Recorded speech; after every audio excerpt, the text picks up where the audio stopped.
Você quer saber de onde vem o mal? Eu vou te dizer de onde vem o mal.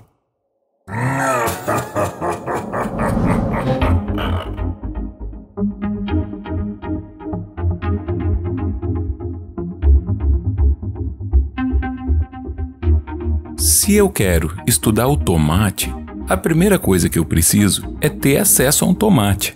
Como é que eu vou estudar o tomate sem o tomate? Claro, eu posso refletir sobre o tomate, eu posso fazer considerações e ponderações e suposições sobre o tomate. Mas para eu estudar metodicamente o tomate, eu preciso ter acesso a esse tomate. Isso é uma coisa que sempre me intrigou a respeito da teologia. Porque teologia não é simplesmente religião, não é simplesmente seguir uma crença, seguir uma doutrina. É um estudo disso. Olha, eu posso não ser capaz de acessar Deus para estudar Ele. Aliás, não dá nem para provar que Ele existe, mas a religião eu sei que existe. E as crenças existem. Então, eu posso fazer estudos a respeito das religiões e das crenças e dos tomates. Mas para isso eu posso fazer um estudo de história, literatura, sociologia. Qual é a diferença da teologia? Felizmente, o professor David F. Ford, que é professor de teologia na Universidade de Cambridge há décadas, escreveu um livro sobre isso. E nesse livro, ele defende que teologia lida com questões de sentido, verdade, beleza e de práticas religiosas, pensando através de várias disciplinas acadêmicas em questões da religião e questões sobre a religião. Aqui no canal, quando eu trato de questões de sentido, de beleza, de significado, eu geralmente adoto perspectivas existencialistas, ou seja, eu ajo como se não existisse uma divindade estabelecendo qual é o sentido e o significado das coisas, ou porque ela não existe, ou porque se ela existe, ela é impossível de compreender. Mas as pessoas que acreditam que existe uma ordem divina, um sentido delimitado por Deus, e que ele é, pelo menos em parte, compreensível, às vezes se esforçam para encontrar na teologia respostas para perguntas que são importantes para muito mais gente. Uma dessas questões que durante anos permeou a minha cabeça é a questão da origem do mal. Se foi Deus que criou tudo, e o mal existe? Então Deus criou o mal? Muito antes de existir o cristianismo, essa questão já estava sendo discutida. Tem um paradoxo atribuído ao filósofo grego Epicuro, lá pelo ano 300 a.C. Se Deus quer acabar com o mal, mas não pode, então ele não é todo-poderoso. Se ele pode acabar com o mal, mas não quer, então ele não é totalmente bondoso. Se ele pode e quer acabar com o mal, então o mal não existe. Um monte de gente tenta encontrar respostas para essa questão. Essas tentativas se chamam teodiceias. E uma das teodiceias mais conhecidas vem lá da Idade Média, dos séculos 4 e 5, com o Santo Agostinho. Agostinho dizia que o mal não existe como uma coisa em si. O mal é a ausência do bem, ou seja, a ausência de Deus. Essa noção vai reaparecer lá no final da Idade Média, com São Tomás de Aquino, com a ideia do privatio boni, a privação do bem. Assim como o escuro é a ausência de luz, o mal é a ausência de Deus. Mas se Deus é onipresente, então não deveria haver ausência de Deus. Mas a ausência que o Agostinho fala não é necessariamente uma ausência física, ela é uma ausência espiritual que está engendrada na alma humana. O mal é uma consequência dos humanos pecarem, desobedecendo Deus, e que, portanto, o sofrimento é uma punição justa pela desobediência das leis de Deus. Porque os humanos podem escolher obedecer ou não. Eles têm livre-arbítrio. E não pode haver a escolha certa se não houver a escolha errada. Então, para o Agostinho, O mal vem, na verdade, das escolhas dos humanos, que são imperfeitos, portanto, erram e criam o mal. O Agostinho argumentava que toda a humanidade estava presente nos lombos de Adão e que, por ele e a Eva terem pecado, nós humanos herdamos essa imperfeição e herdamos esse pecado deles. Essa é a ideia do pecado original. Nós somos descendentes do Adão, o pecado estava no lombo do Adão, então a gente já nasce com o pecado no nosso corpo.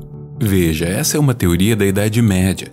O historiador Jacques Le Goff vai dizer que essa era uma forma de a Igreja aumentar o seu controle sobre os corpos dos fiéis, defendendo ao mesmo tempo que esse corpo era sagrado, criado à imagem e semelhança de Deus, e ao mesmo tempo um receptáculo dessa herança do pecado original. Então a gente já nascia pecador com o pecado no nosso corpo, um pecado que foi criado pela desobediência e que nos criou uma dívida que precisa ser redimida, é claro, através da obediência.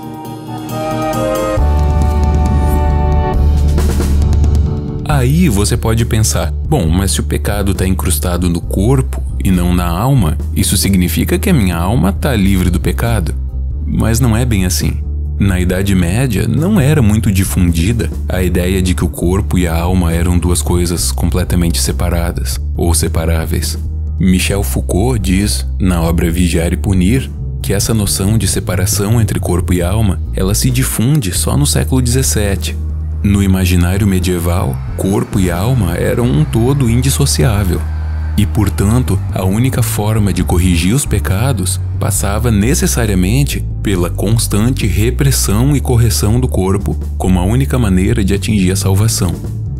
Mas toda a ideia do Agostinho de que o mal vem do pecado, que é uma escolha humana, depende da ideia do livre-arbítrio, de que nós somos capazes de fazer essas escolhas. Mas será que nós somos? Imagina que eu estou jogando uma moeda para cima. Será que ela vai cair cara ou vai cair coroa? Eu não sei. Mas, de acordo com as descrições de Deus feitas pela maior parte das religiões monoteístas, Deus sabe. Deus é onisciente. Ele sabe tudo o que vai acontecer. Agora, o que vai acontecer depende das minhas escolhas. Se Deus sabe o que vai acontecer, Ele sabe o que eu vou escolher. Isso significa que, aos olhos de Deus, o que eu vou escolher já está determinado. Então, quando Deus me criou, Ele me criou sabendo de todo o meu futuro. Mas se o meu futuro já está pré-determinado, Deus me criou tendo esse futuro pré-determinado, isso quer dizer que eu não estou de fato fazendo escolhas. Eu estou fazendo aquilo que eu fui criado por Deus para fazer.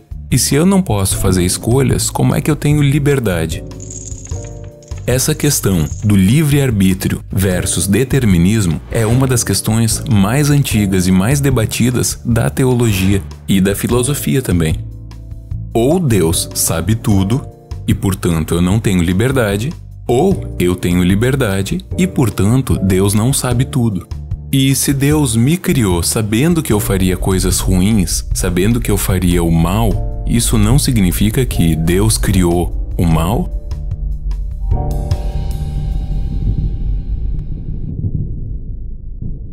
A grande maior parte das religiões monoteístas descreve Deus como sendo onipotente, onipresente, onibenevolente e onisciente. São séculos de teologia e filosofia tentando explicar como é que essas coisas podem ser coerentes com a existência do mal e com a existência da liberdade. É claro que, para muita gente, a solução mais fácil é você simplesmente achar um culpado, um antagonista. É o demônio, Lúcifer, Satanás ou o próprio ser humano. Mas isso não responde à pergunta de verdade, porque mesmo a existência desse antagonista entra em choque com Deus ser todo-poderoso, onisciente e onibenevolente.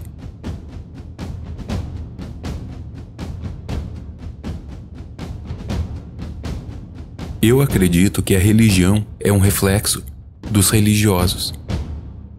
As crenças metafísicas só existem enquanto alguém acredita nelas. Não existe a crença sem o crente.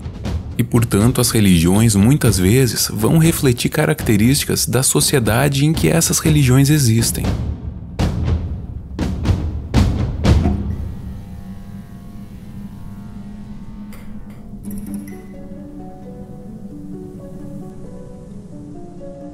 Como eu falei antes, eu costumo adotar perspectivas existencialistas nos vídeos. Por mais que seja interessante mergulhar nas questões teológicas sobre a origem do mal, é difícil evitar de lembrarmos que quando essas questões se apagam, a realidade continua. O mal não é como o enxofre, o carbono, o oxigênio. Não existe nenhum átomo de mal no universo. O mal é uma série de conceitos criados pela humanidade, alimentados pela humanidade e mantidos pela humanidade. Nenhum Deus é necessário para isso. A bênção e a maldição que vivemos é saber que nos cabe refletir, sentir, definir e viver o que chamamos de bem e de mal, e que nossos conceitos abstratos andam de mãos dadas com felicidades e sofrimentos muito concretos. O carbono está acumulando na atmosfera enquanto a temperatura do planeta aumenta. Os bilionários estão acumulando recursos enquanto a fome de crianças e de trabalhadores aumenta. Muitas lideranças usam negacionismo como arma enquanto o número de infectados pela pandemia aumenta, fazendo com que o vírus evolua. Onde começa o mal para você?